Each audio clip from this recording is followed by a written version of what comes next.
हम उठाएंगे. Two relate to the employees provident fund. Two relate to the NBFCs, housing finance corporations, and the MFIs, microfinance institutions. One relates to DISCOMs, one relates to contractors, one relates to real estate, and three are tax measures that we have taken.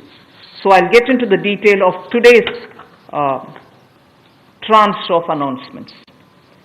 I said there are 6 major steps for the MSMEs. The first one, there is a collateral-free automatic loan for MSMEs which is being provided. This will give facility up to 3 lakh crores. 25 crore outstanding for those MSME units for whom 25 crore is the outstanding loan, or 100 crores whose turnover will benefit from this. These loans will have a 4-year tenure, and there will be a moratorium given for 12 months.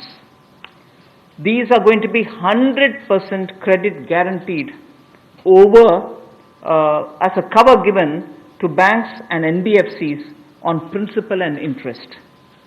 So this is going to be available till 31st October 2020. There are no guarantee fees, no fresh collaterals required. So I guess this will benefit 45 lakh units so that they can resume their business activity and also safeguard jobs.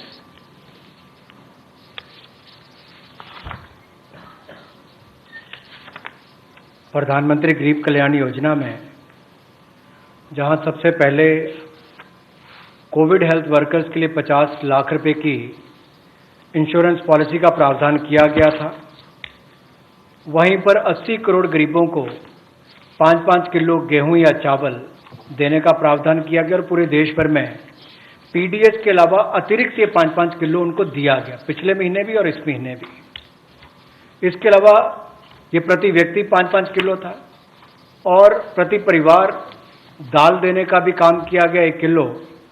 और इसके अलावा जो हमारे वृद्ध, विधवा, दिव्यांग हैं उनको भी जनधन खातों में सीधा पैसे डाले गए, 500-500 रुपये, 1000 रुपये उनको टोटल डाला गया.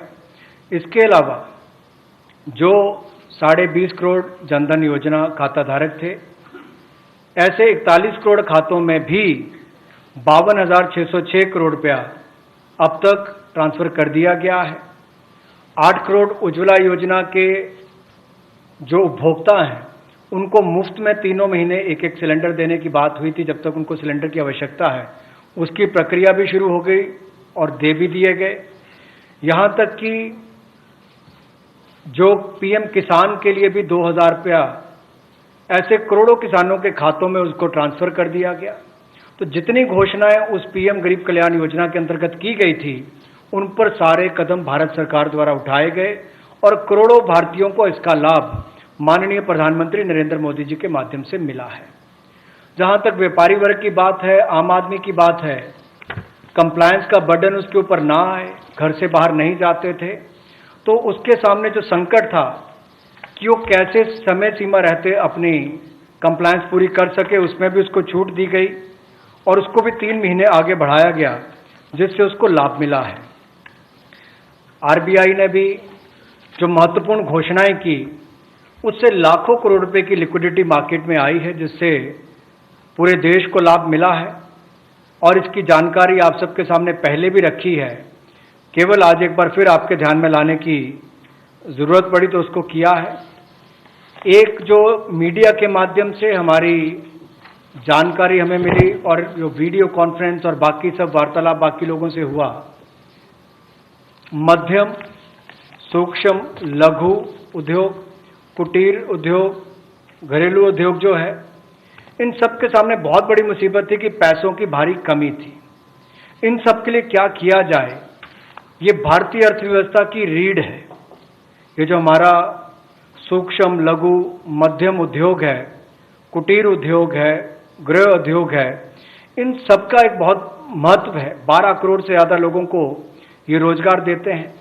तो ऐसे कारोबार और व्यापार करने वाले, विशेष तौर पर एमएसएमई सेक्टर जो है, इसके लिए आज एक बहुत बड़ी घोषणा है कि collateral free automatic loan 3 lakh crore रुपए का मध्यम, सूक्ष्म, लघु, कुटीर और गृह उद्योग को मिलेगा। इसमें किसी को अपनी ओर से कोई गारंटी, कोई कोलेटरल देने की आवश्यकता नहीं है और इसका समय सीमा भी 4 वर्ष की होगी और पहले 12 महीने यानी कि पहला 1 वर्ष उनको प्रिंसिपल रीपेमेंट नहीं करना पड़ेगा, इनके मूलधन का चुकाना नहीं पड़ेगा, मूलधन को नहीं चुकाना पड़ेगा और 12 महीने की इस पर छूट रहेगी और 4 वर्ष के लिए उनको ऋण दिया जाएगा। तो 3 लाख करोड़ रुपए का ये ऋण, ये हमने बगैर किसी गारंटी, बगैर किसी कोलेटरल के भारत के मध्यम, सूक्ष्म, लघु उद्योग, कुटीर और गृह उद्योग के लिए मोदी सरकार ने करके दिया है। I just move to the next one, which is about a 20,000 crore subordinate debt proposition which we are bringing. If the earlier one, which was just now explained by the MOS, was for